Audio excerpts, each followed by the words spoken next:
É possível pensar uma neurose social, uma enfermidade coletiva?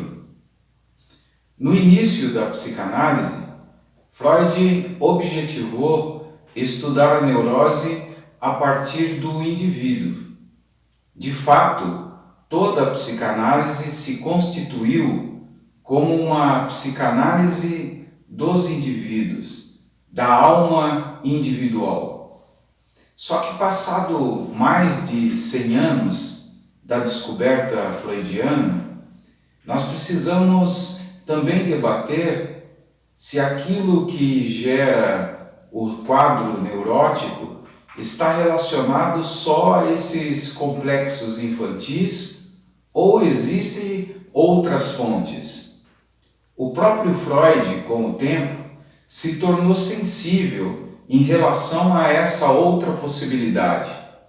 Ele chamou de neurose atual aquilo que não tem propriamente uma causa, um embasamento na infância do sujeito. Diferente das psiconeuroses, que são neuroses, que têm como causa a infância, o que ele chamou de neurose atual podia acontecer com qualquer pessoa, com qualquer indivíduo. Mesmo o indivíduo normal podia ser acometido, afetado por esse tipo de neurose.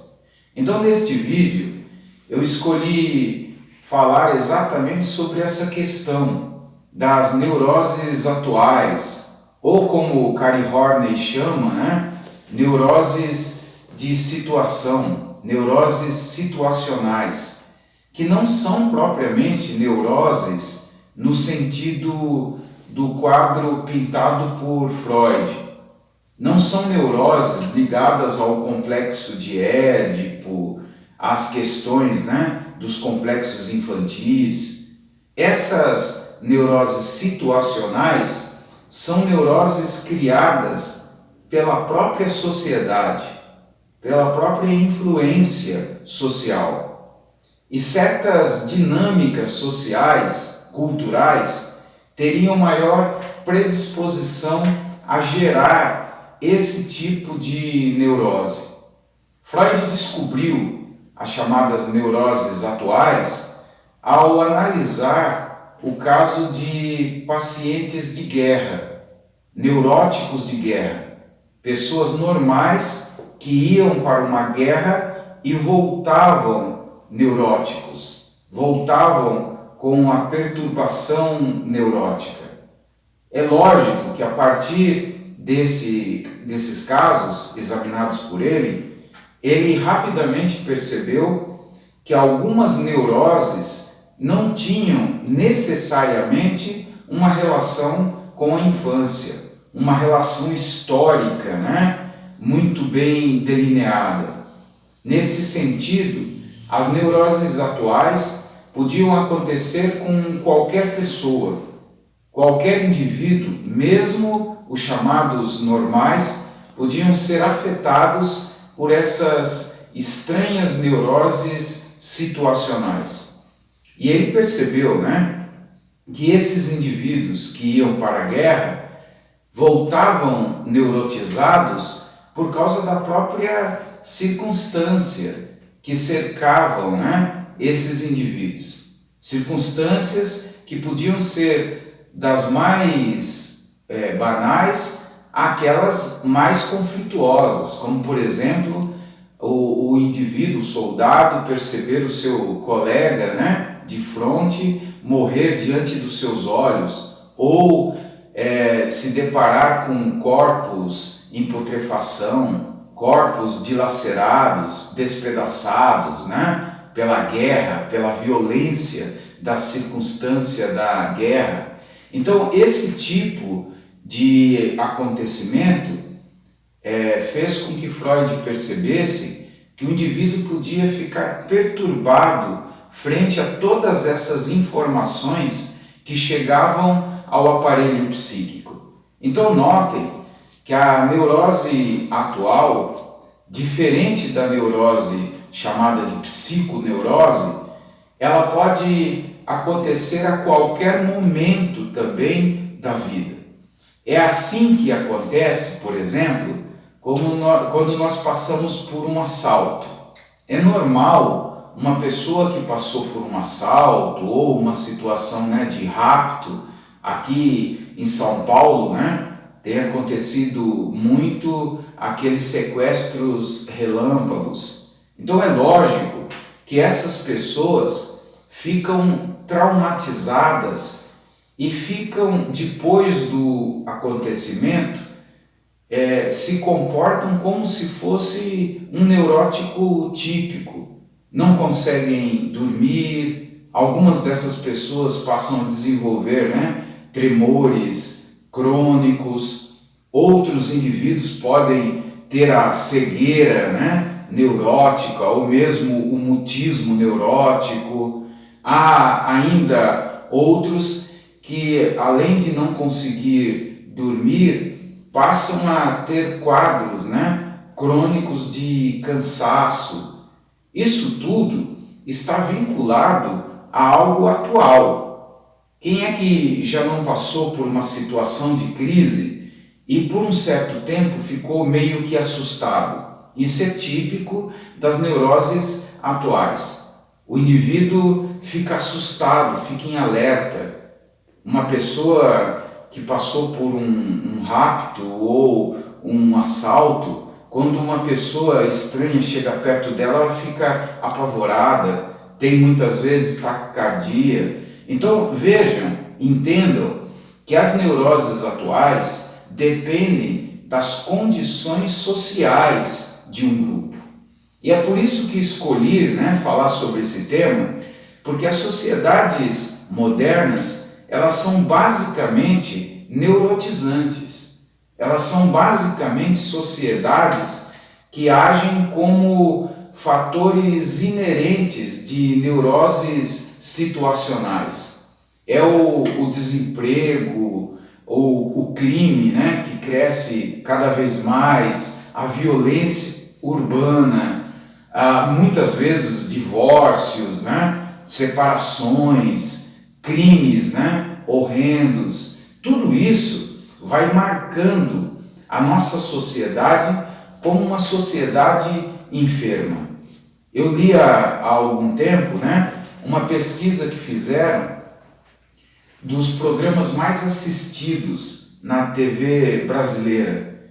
E entre os programas mais assistidos estão os programas policiais, programas encharcados de sangue, que só enfocam coisas terríveis, coisas tristes. Então é lógico que esse tipo de informação que chega ao sujeito vai lentamente enfraquecendo, né, as defesas do eu, as defesas do ego.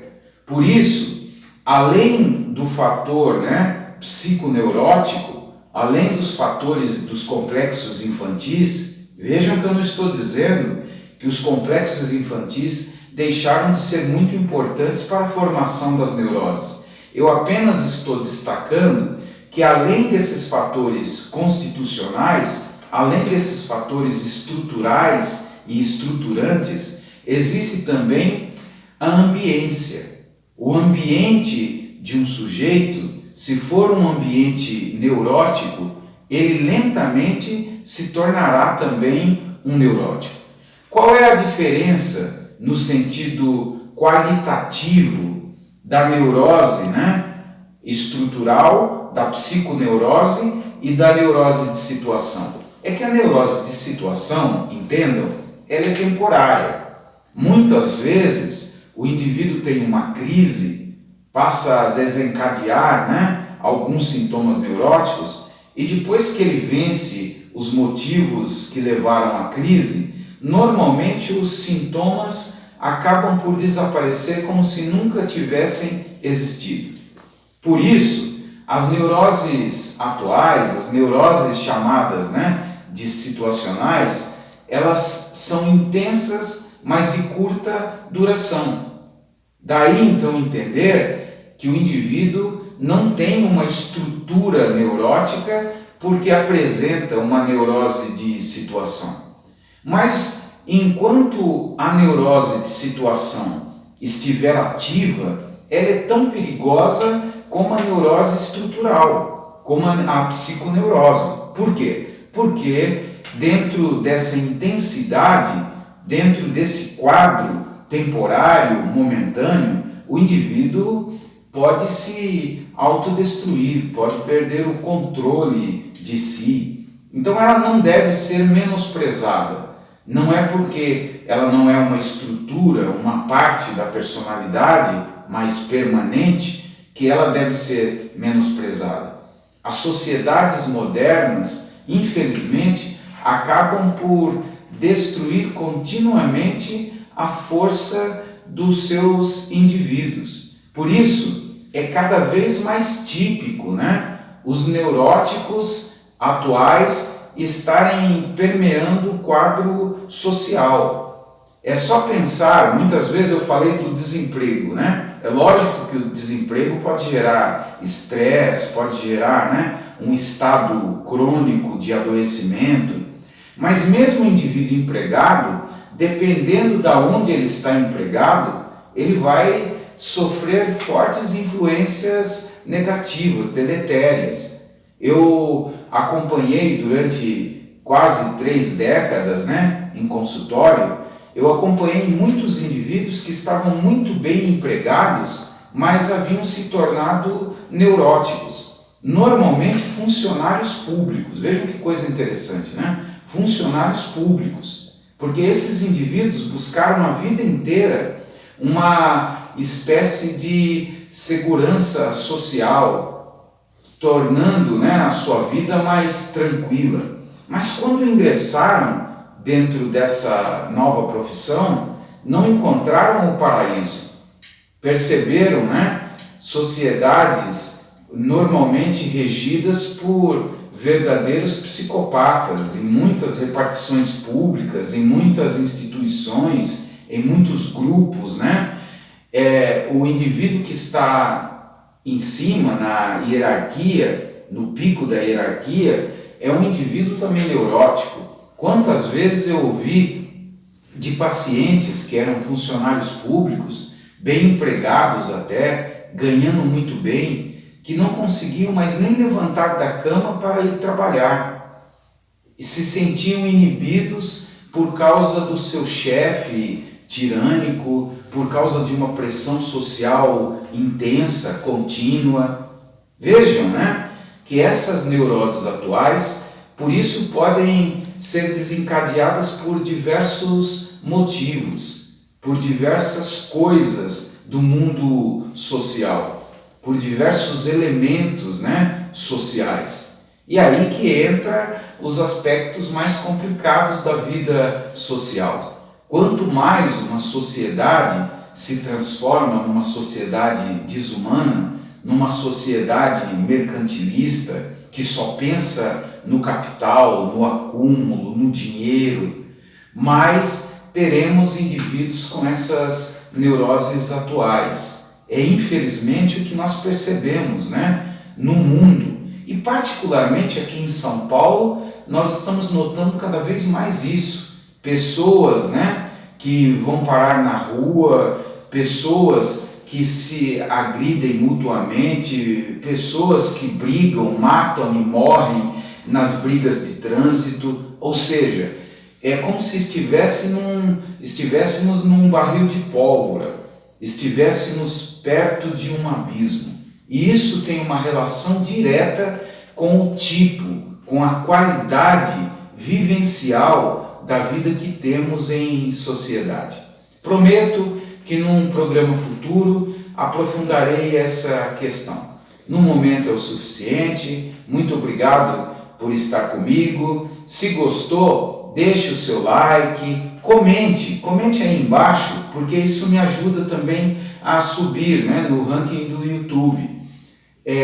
Distribua essas boas palavras para outras pessoas, compartilhe o nosso conteúdo. Nosso canal organicamente vem cada vez mais crescendo. Um abraço e até a próxima vez.